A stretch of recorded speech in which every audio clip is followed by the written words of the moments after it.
Archie's in the Herald on remember we drove by that solar field on 191 going south into McNeil when we came back from Sister Cities? They had a whole article in their paper about putting it in, so I sent it to Jason, figured let him give him a call, see what they're doing, how they implement it, what's the O&M. Might as well take a look at what they're doing and see how it runs. Oh, it was big. Good evening, Council.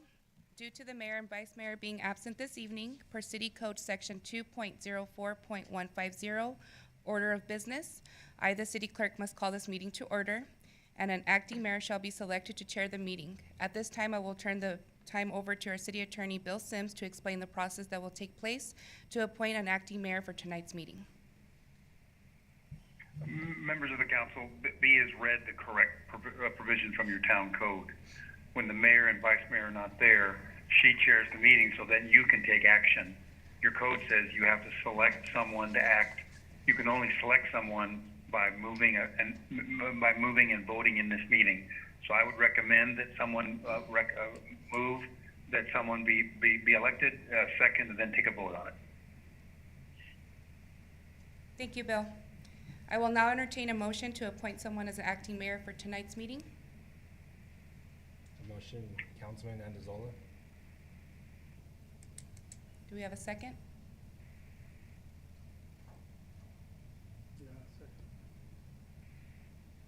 Okay, I have a motion to appoint Councilman Andazola as acting mayor for tonight's meeting. And we do have a second. All those in favor? All those opposed?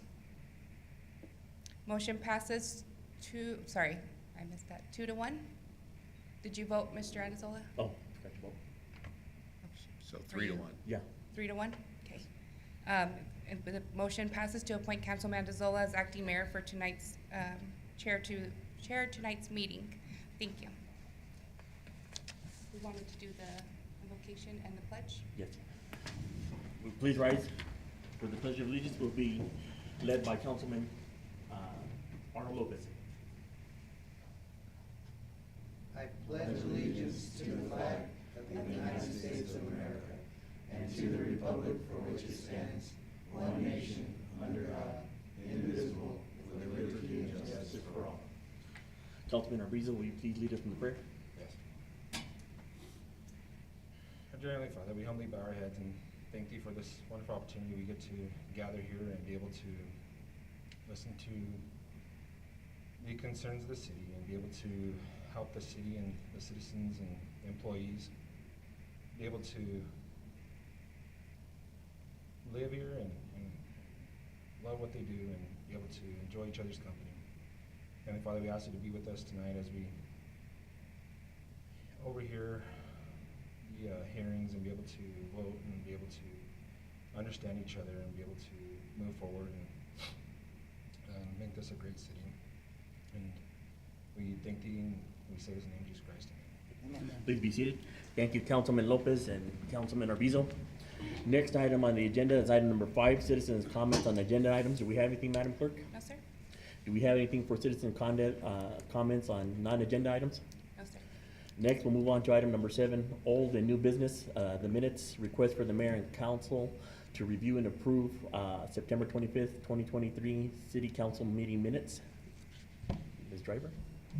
Thank you. Good evening, Council. This is a request to review and approve the September 25th, 2023 City Council meeting minutes. I move these minutes be approved. We have a motion. Is there a second? Second. There's a second. All those in favor, say aye. Aye. Motion carries. Next is 7.2, the AZDMA grant. It's a request for the mayor and council to approve the use of the city SAFR contingency funds for the amount of $189,193 for the state of Arizona Department of Emergency and Military Affairs. Chief Avila. Good evening, Mayor and Council. This is a request to approve use of contingency funds in the amount of $189,193 for the State of Arizona Department of Emergency and Military Affairs, which will be referred to as DEMA, Border Security Fund allocation. So part of the capital improvement plan for 2024 to 2028 was a plan for the police department to upgrade the radio systems. As we know, the county who runs dispatch, they're upgrading from an analog to a digital system. And part of that upgrade was for the radio system for, or portable as well as mobile radios. That amount was originally $539,000. And I'm just gonna kind of use the first letter so we won't get into cents or anything like that. But so we applied for the DEMA grant and we actually were awarded the grant. Well, part of that award is they awarded us additional monies for mobile data terminals, which are in-car computers, an unmanned aerial vehicle, or commonly known as a drone, as well as a fully outfitted vehicle and overtime for drug interdiction. So that's where the remainder of the amount comes from. Going forward for the next 5 years, we will budget for the overtime, which will be $30,000 a year for the interdiction overtime and EREs. But currently for this year, we need an approval for $189,193, which is the, excuse me, the mobile deal, the computers, the drone, the vehicle, and the $30,000 for this fiscal year. So it's the recommendation that the council, mayor and council approve the use of contingency funds in the 189-183 for the Arizona DEMA Border Security Fund allocation. Does the council have any question? Yes, sir. Go ahead, Councilman Lopez. The purpose of this is to approve the contingency funds. Okay, so there's not a contract in here that you're asking to vote on also? A contract? Yeah. The contract is actually between, it doesn't need to be approved by the council. The contract is for reference what we are awarded in the grant. Okay, so all you're asking for is somewhat permission to move contingency money to catch up. Correct. And again, all the monies that is funded from an outside source, which is DEMA. So it's just the approval of the contingency fund so we can spend that money, which is being brought in through DEMA. And this new Tahoe, we're only gonna get to use it when we work with these guys? Actually, so we're not working with anybody. This is gonna be a local enforcement program for drug interdiction. So- They don't have that, we don't have that one stuck on us, cause we found out during the budget season, some of the things we didn't know. And one of them was we could only use certain things when we worked with, say, Stone Guard. Does this apply to any of this? No, this does not apply to Stone Garden. This is completely separate. So you can use all this all you want, chief, huh? Hopefully, yes, yeah. Okay, that sounds good to me. So- Okay. All right, I was leery of that, cause you know. No, like I said, this is gonna be for drug interdiction within our community. Okay, 'cause, some of the other stuff, I don't know how we could achieve, but since you got it narrowed down, I'm good with that. Okay. Any other questions? Do we entertain a motion? So moved. Motion made by Councilman Lopez, second. Second by Councilman McGuire. All in favor, say aye. Motion carries. Next, we will close our regular meeting and reconvene into a council work session. Number 9, work session 1, Give from the Heart Solar Credit Donation Program. Is James gonna? It'll be me. Okay, go ahead. Councilman.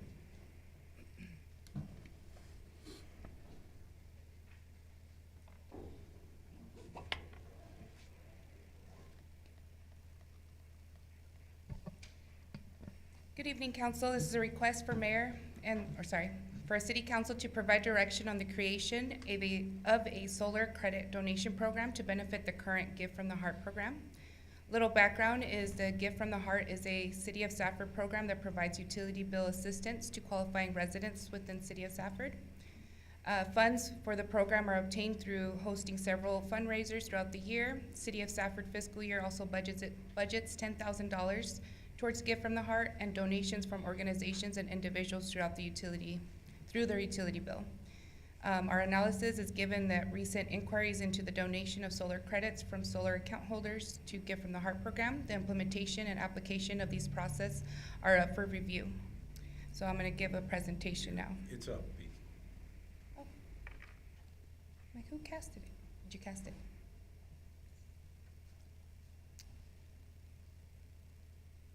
It's up. You wanna take over? Sure.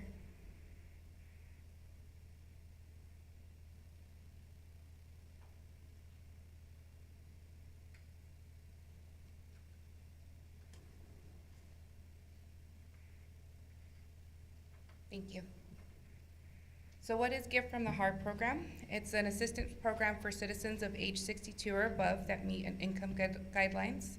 Those that qualify receive a fixed amount each month to cover the base rate cost for utility service or services that they receive from the city of Safford. So the eligibility for being on Gift from the Heart, the applicant must provide the following documents and must not exceed a yearly income threshold. They must also count all sources of household income for everyone living within the home. So the application itself does list up to 3 members on the application, but we get our information from the Assistant Secretary for Planning and Evaluation from the U.S. Department of Health and Human Services, and that does list more occupants if needed. But just to kind of keep the application a little more compact, it does only list up to 3 household members. And then on the top part there, you see the documentation that they are required to turn in with their application. The application is provided either online at our city website, or they can also visit the Citizen Services office. So the contributed amounts, each recipient of Gift from the Heart receives a contributed amount for the base rate depending on the utility services that they have with the city of Safford. So there you'll see if they are water only, they get 34, gas 15, electric 15, and so on. So the highest they can get if they get all 3 services with the city of Safford is $64 a month. And then also additionally, if the business services program, department have available funds, at the end of the year, they pay off the recipient's bill in full in December for the holiday season. So an overview of Gift from the Heart. Can we ask you questions while you're presenting? Sure. On your last chart, sewer with us is hooked to the water. You don't make any arrangements for sewer? I'll have James Carbajal answer that question for you.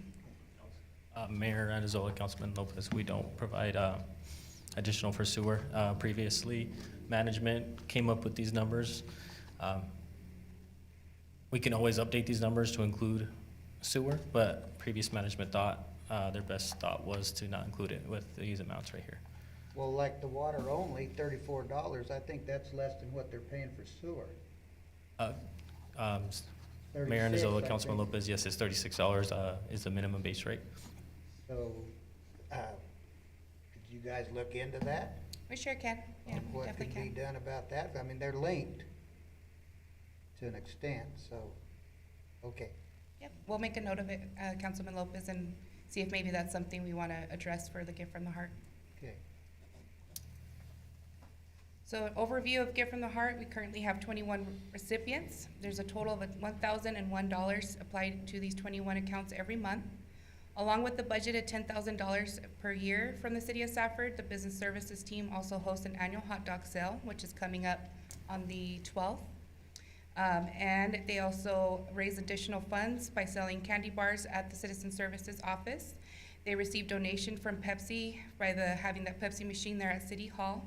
They give a percentage of the sales to the Business Services Department. Additionally, any donations that are received from other utility customers who donate through their bill. Madam Clerk, are we able to participate with the employees in the council? Sorry, Mr. Anzola, what was that? Are we able to participate with employees while they're doing this too, the council? Mayor James? Andazola, yes. We would love to have you there. Oh, you're talking for the hot dog. I thought you meant donation. You gotta pay for it. Okay. Okay. So our proposed solar donation program is to reach out to our solar customers because they currently have balances with credits that roll over year to year. With the solar donation program, requests would be made to the solar customers to donate their solar credits if they wish to participate. The solar credits donated will only apply to Gift from the Heart recipients' electric services. Providing these credit donations to Gift from the Heart recipients will contribute to an overall increase in assistance to the elderly that are on fixed and limited income. And business services staff will allocate these solar credits to the qualifying Gift from the Heart recipients to ensure that the solar credits are only applied to the electric charges. And with that, if there's any questions, myself or Mr. Carbajal could answer. Anybody have any questions? Since this is a new idea, getting it from the solar. you can actually turn their credits into something sustainable for this? I mean, Councilman something Lopez. of value? So Councilman Lopez, that's why we would only apply it to their electric services. Mr. Carbajal can give a little more explanation on how it would allow us to do that. Yeah, because the whole solar credit thing is a big question. So how you're Correct. gonna achieve it, I'm not sure, but,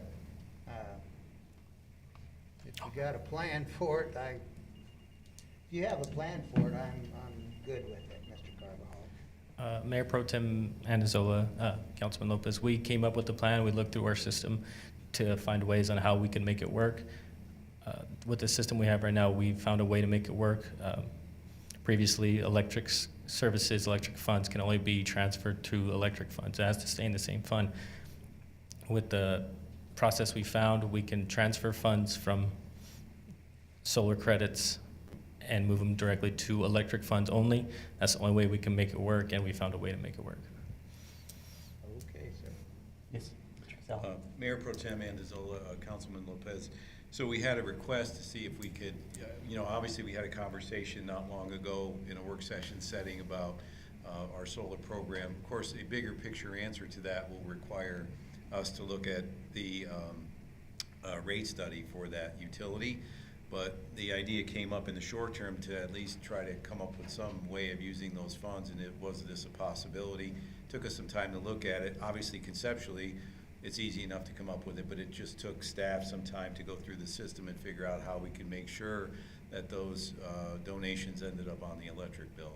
So at least in the short run, it allows us to make use of some of those credits for those who never will ever be able to really use them because they're generating more credits than the electricity they use. So at least in the short term, that gives us an option to do something with those credits before we go to that next step and look more big picture at it, at a rate study. Okay, sir, it'll be interesting how you're gonna achieve it, so. So Councilman Lopez, Mr. Carbajal and his team will also be sending out letters to those with the solar credits, asking if they want to participate. So it'll be solely based on the customer if they do want to donate, and they'll choose how much they want to donate. The process we found right now is we'll create an internal account to transfer those credits into, and then from there we'll disperse to the Gift from the Heart recipients that would qualify with electric services. Alright. That way we're making sure it's only going to electric charges. Well, I hope you can make it work. Anything else? No, sir, I don't- Yes, Councilman McGuire. Is there any benefit to the customer? I mean, any tax deduction or anything that, or do they just? Mayor get- Pro Tem do they get a Andazola, big smile? McGoy, are you talking in reference to the, To the customer who's giving the money to the Gift to the Heart? we haven't looked into that as of right now. We just looked into how we can make it work with the donations to the Gift from the Heart customers. Would you just check and see if that's a possibility while you're there? So Mr. Mayor Casal? Pro Tem Andazola, Councilman McGoy, that's a tax question, so we've used a tax attorney in the past. I think that's something we'd have to look at specifically. I think that would fall even outside of the purview of the city attorney, but it's something we can look into as a donation that they may be able to write off on their taxes, but we'd have to get somebody who specifically looks at taxes and see if we can find out. Thank you. John, do we know if Gift from a Heart, Gift from a Heart is a 501c3? It's an internal. It is not. It is an internal. Then there's no deduction. If they're not a 501c3, you can't get a deduction. Then I don't see this going anywhere if they can't get anything for what they've, I mean, Mayor Pro Maybe. Tem Andazola, Councilman McGoy, I think the intent originally, at least I thought, was to at least give them an opportunity to do something. well, that's why I asked you to talk to a few of them before you came to Yeah. this. Because Yeah. if they, I mean, Well, I think the intent is to send a letter to see if anybody's interested in doing that. If we know that there's no tax write-off, then we can find out if anybody's interested or not. that, all right. Anything else? All right, thank you both for a good presentation. Thank you, okay? Thank you. Next, we're gonna move on to 9.2, short-term and vacation rental work session. Jamie? Good evening, Mayor and Council. This is a request for the City Council to have a second work session to discuss amending Title V business licenses and regulations by adopting Section 5.05 vacation and short-term rentals to update the City of Safford Municipal Code to comply with Arizona Revised Statutes 9-500-39. Staff has researched the questions that the council asked on the September 13th, 2023 council meeting, and the new information is as follows. State statute allows that in any individually or collectively owned single-family or 1 to 4 family house or dwelling unit or any group of units in a condominium or cooperative that is also a transient public lodging establishment or owner-occupied residential home offered for transient use if the accommodations are not classified for property under taxation section, which is attached and it doesn't affect Safford. Staff recommends allowing them in any residential or commercial zoning category, which answers Councilman McGoy's question about if they are allowed in multifamily houses. The second question, the mayor asked, per the Department of Revenue, TPT, hotel, motel, and any other adopted municipal taxes apply. And our attorney is on standby if you have any other taxing questions. The third question, Councilman Hemphill asked if the code would be available for users of the short-term rentals, and we can put a QR code that links directly to our municipal code on the emergency posting inside each rental.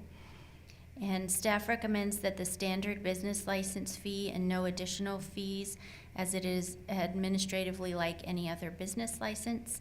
And as far as Councilman McGoy asked, staff has invited the owners of short-term rentals to the meeting, but it doesn't look like any of them have attended. And they've reviewed the ordinance as well. With that, staff is requesting discussion and direction to adopt section 5.05, vacation and short-term rentals, and update the City of Safford Municipal Code. Does anybody have anything you wanna? I don't, sir. Councilman McGuire? Okay, Thank you. thank you very much. Mayor Yes. Pro Tem, so is the direction from council at least indicating that we wish to move forward with the code as written and reviewed Yes. here? Are we in agreement? Yes. Thank you. Thank you. Thank you, Ms. Embeck. Next, number 10, we will close the work session and reconvene into regular council meeting. Next, the report on operational items. First will be the Sister City Cananea trip presentation by Mr. Herschel.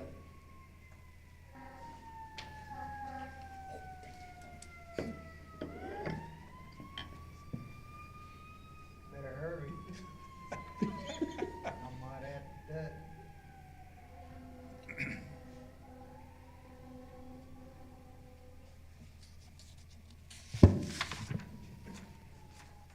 Good evening, Mayor Pro Tem and council members. I have a brief presentation on our visit to Cananea, in which Councilman Lopez accompanied us. Over the weekend of September 14th through the 16th, we were invited to visit Cananea and celebrate with them in their Independence Day celebration. On the night of the 14th, they invited us down to the Mexican consulate in Douglas. And while we were there, we signed a document solidifying the agreement basically with the Mexican government. Their process is a little bit more, has a little bit more red tape than ours, I think. And so they had a document that was drawn up by their government in which solidified the agreement between Cananea and Safford. And during that event, they had lots of different cultural performers. There was dancing, there was singing. They also had lots of traditional Mexican cuisine. In the picture, there's Councilman Lopez, City Manager Casella. The one next to him is the mayor. They call him El Presidente in Cananea, the mayor of Cananea. And then the head of the Mexican consulate in Douglas is next to him. And then on the very far left, you may recognize Dan Valle. He's the head of the Southeastern Arizona Hispanic Chamber of Commerce.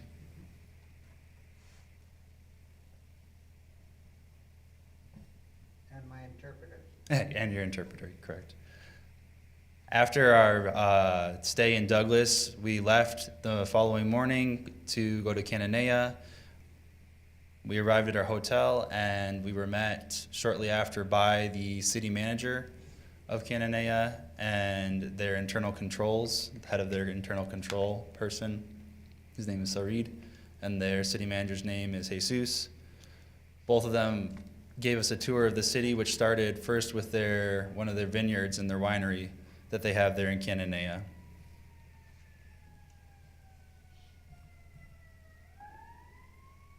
After the vineyard and the winery, we went down to the city level and saw lots of projects they were working on in the back there. There's their cultural center that they had just built. It's at that building on their Facebook page. As well, there you can see there's a streets project that they're working on where they are repaving the street. We were standing on a bridge there actually that overlooked the street. Underneath us there was a tunnel. So that is what they called the old section of their city. And as you can see in the distance, there's the mine. So a lot of the expansion was actually happening behind us from where the city's expanding. We also had the opportunity to visit the Colonel William Cornell Greenhouse. He was the founder of I guess he rebirthed the mine there in Cananea in 1899. He came originally from Tombstone. And he revitalized the mining operation that happened there and as it stands now.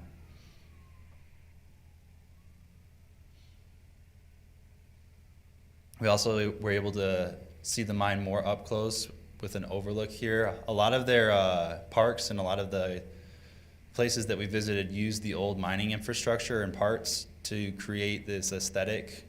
The hotel that we were staying at had a park around it where they used old mining equipment for chairs, benches, and different artistic pieces that were happening.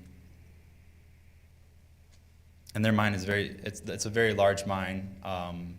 If I had to say, it was probably around the size of Morency's mine. I don't know if where we were standing was eventually gonna get mined.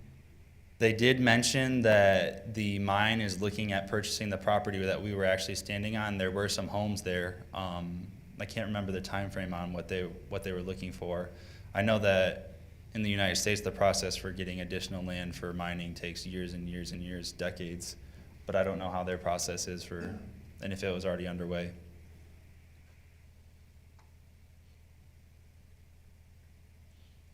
So after the tour, we were able to go back to our hotel, change, and get ready for the festivities of the evening. This is their city hall. They had a large stage with a bunch of different things set up, kind of like a mock council meeting. This is the three of us and then their city manager, Jesus. Prior to the event starting, we were able to sit right in the front row. They had seats reserved for us, and next to us is a member of the Mexican consulate in Douglas. His name was Alexis. I believe he's the deputy for the Mexican consulate there. They called us up on the stage and we exchanged gifts, and they mentioned how they're looking forward to our relationship. And then after all of that, they lit off a bunch of fireworks, and you can see there a lot of people showed up for their celebration. And following the fireworks, we were invited to dinner in their city hall, which they prepared. And following the dinner, we headed back to our hotel. I'll just play this briefly, though. It's the fireworks. Hopefully it's not too loud.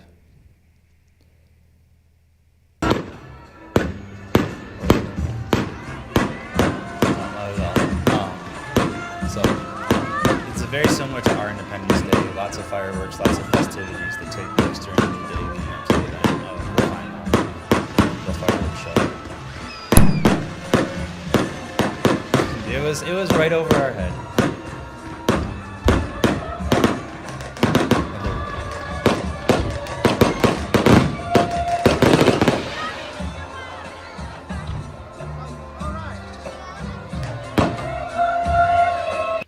You could hear in the background there as well as the the orchestra from the Grupo Mexico.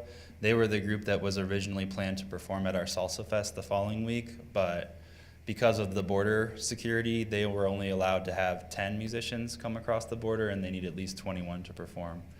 So in the future, we're going to work with the government, the federal government, to try to see if we can get more across. This was kind of a shorter notice, I think, to get them to come across for Salsa Fest. I think in the future, with more notice, they'll be able to get across and perform. I want to tie in as well, the following weekend, they did decide to come and visit us for our Salsa Fest. They brought 15 members of their government workers, employees. A lot of them work in various different departments around their city. Their city manager did come, as well as the head of the cultural activities, their internal controls. The mayor's daughter is actually head of their childcare. So they have a city-run childcare program. And then lots of other different employees in different departments. They really enjoyed their time at Salsa Fest.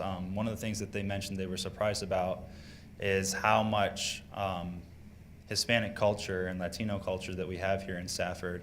They were really surprised by the mariachi and how much culture we bring with Salsa Fest that's Hispanic and Mexican, American, Latino.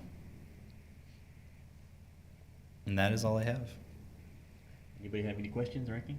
No, part of the structure in their government is if you have a male presidente, which is the mayor, you have to have a female next in line. And like his cabinet, if you think so, there's like, I think 13 of them or 10. And each one, and they have to be split up 50-50 also. And each one of them is responsible for some function within their community. Like he said, the mayor's daughter had the child care and stuff. Somebody else might have the water, kind of like our supervisors. But each one of them had a section in the town that they were responsible for. Yeah.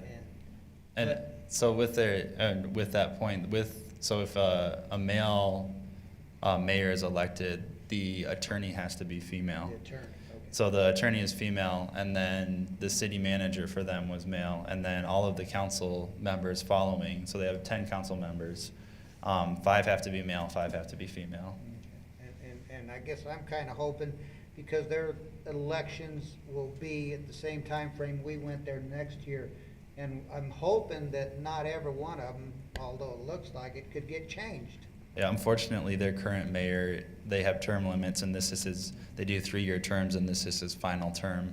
So September 15th of next year will be his last day in office, and the form of government they have, the mayor brings in all of the council and brings in all of the manager and the attorney, he appoints them. And so we could see a completely different, a lot of different faces next year, depending on what happens with who gets appointed and who gets elected mayor. But we do have other people from our community that have been down there, the Lions, for example, the college, and so it's not just Safford that's trying to be neighborly here, it's other entities in our community, and I think it'll work out good. I agree. Thank you, sir. Anything else? Thank you, Matt. Thank you. Next up is report on the fire department annual report. Chief Bingham?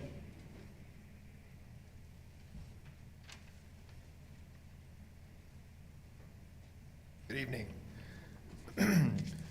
Before you is the annual report for the year 22-23. Hope you had a chance to go over it and we're going to go through some of it tonight. Starting off, Safford Fire Department is currently staffed with 31 firefighters. That's broken down into 10 officers, 6 engineers, and 15 firefighters. Their experience ranges from 40-plus years to 2 months.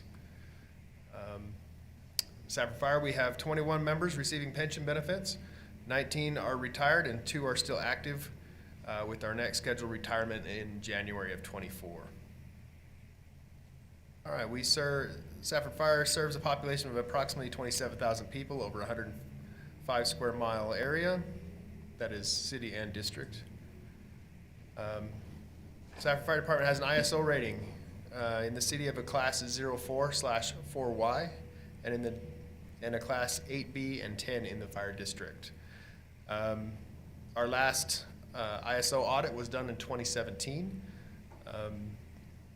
ISO provides a classification from class 1 being the best, such as cities like City of Los Angeles, other big cities like that, to class 10, which is basically no fire protection at all.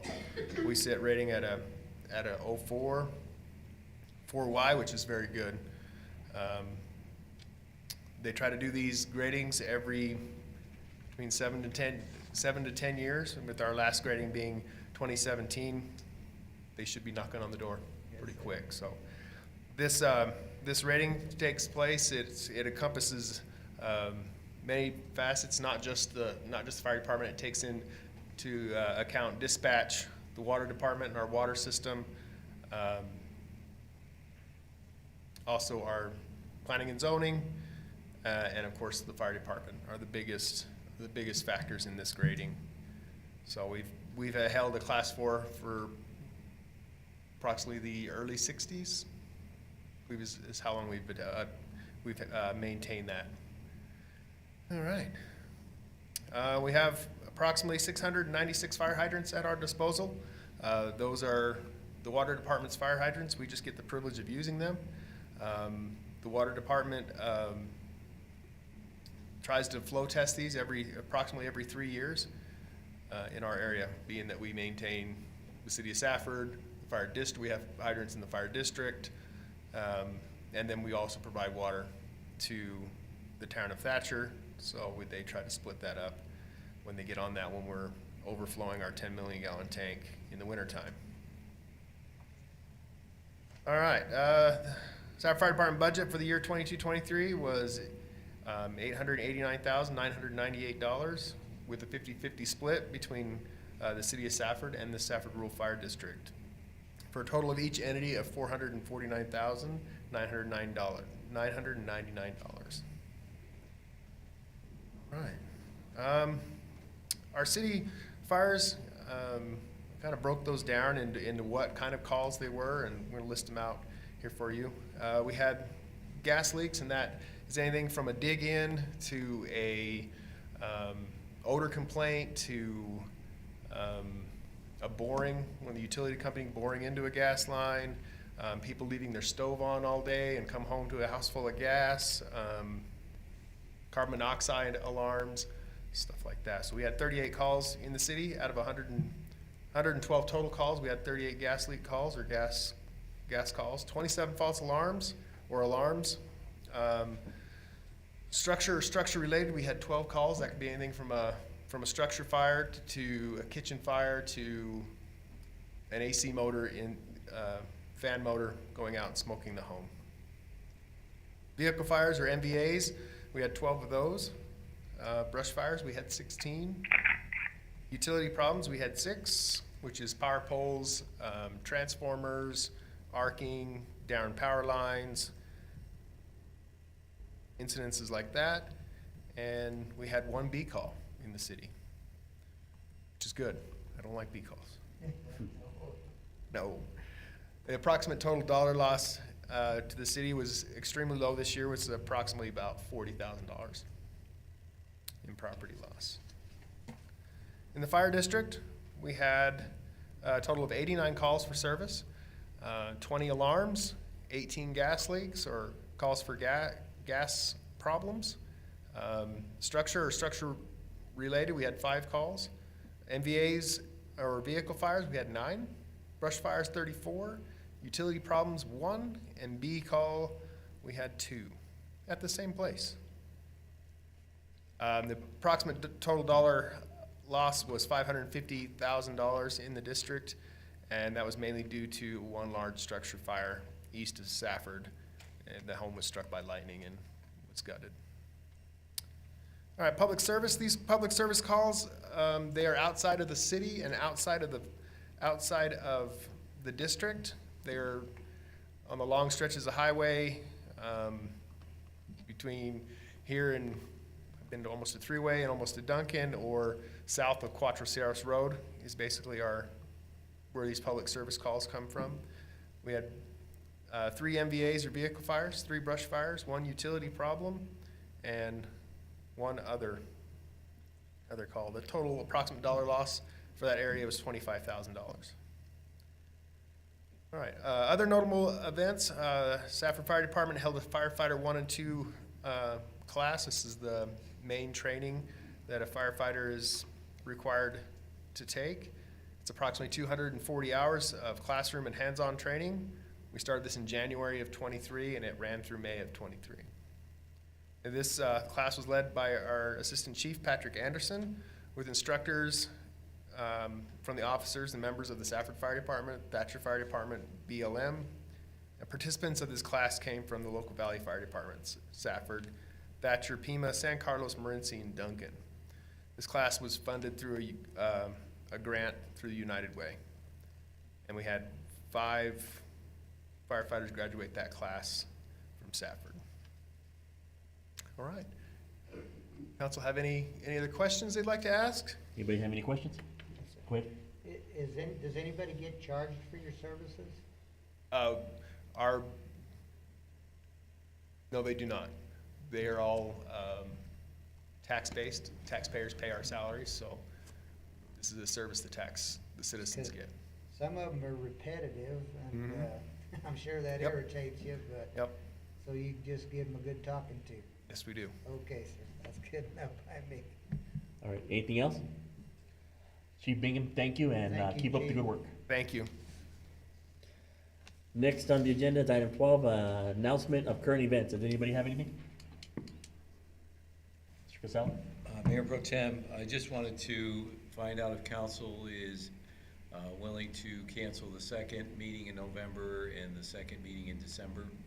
Obviously, the second meeting in December falls on the 25th, and the November meeting is on the 27th, which is very close to Thanksgiving.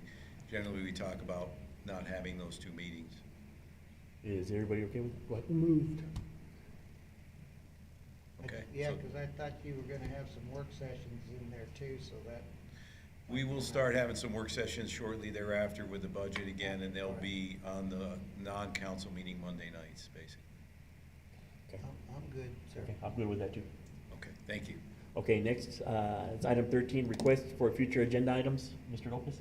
Yeah, like tonight, when we didn't have a mayor and a vice mayor, we need to make the rules clear. You and I talked a little bit about it, you know, how we appoint somebody. Some of it was read, but not all of it is written down in our policies. And I'd hate to come across something that we vote on and then somebody come back later and say, well, you didn't even run the meeting right, and something go haywire with what we voted on. So we kinda need to identify what, you know, like the mayor votes when we vote, Yeah. for example, and, I forgot the other one. I'll bring it Tie back vote. up for agenda item. Tie vote? What? Tie vote? Yeah, tie vote.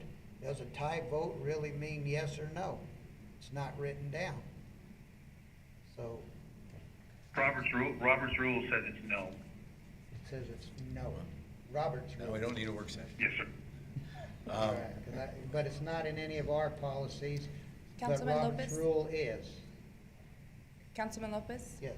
So if you read our city code, there at the end of that section of the, let me find it here real quick, which is the one we used tonight to proceed with the meeting. It does say that our meeting will run according to Robert's rules, which Okay. our city attorney just stated. Well, I didn't go into that part, so thank you. Mr. Casella? But I definitely can bring you more clarification on certain items. So, Mayor Pro Tem Andazola, Councilman Lopez, I've had conversations with the city clerk regarding creating essentially, basically a anatomy of a council meeting, kind of 101. If you recall, I don't know how deeply you go into the packets that are provided, When you run for council, there's a lot of material in there. One section is called the anatomy of a council meeting. There's sections on open meetings law and so forth. And so the idea is, in discussions I've had with the city clerk, is to do a session in January of every year where we do a review, and it will address, Councilman Lopez, some of those types of issues. I think there will be a couple of things that will happen. One is we will realize that the anatomy of our council meetings as currently conducted don't necessarily adhere to what's in our code. So we'll be looking at making some code changes. Again, all of that will be brought in front of council for your review. But we also, in January, will seek to do essentially what will be an educational session. So if we have an election, there are new council members, they'll be seated now in December. That has been an adjustment we have made to the code. So now in January, if we give those tutorials, if you will, it will always be timed well in terms of whether it's just a repeat for council members that have been seated for a couple of years, or it will serve the purpose of bringing new council members on board as to how our council meetings will run. So I think we will have an opportunity to address some of the Councilman Lopez concerns, and we'll bring those to you. And I think it will provide us an opportunity to do education as well as make changes to our code so that everything we're doing in the council meeting now jives with the code. So I think there's a bigger picture here, and it's a conversation that we've been having that we will address, and we'll address that this year coming up. Thank you, Mr. Cassell. All right, is there a motion to go into executive session? So moved. There's a motion on the floor. Is there a second? Second by Councilman McGuire. All in favor, say aye. Aye. We adjourn into executive session.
do I have a motion to reconvene into the meeting? So moved. A motion is made and seconded. All in favor, say aye. Aye. Next, is number 17, adjournment. Is there a motion? So made. Is there a second? Second. Is there a second? All in favor, say aye. Aye. Meeting adjourned.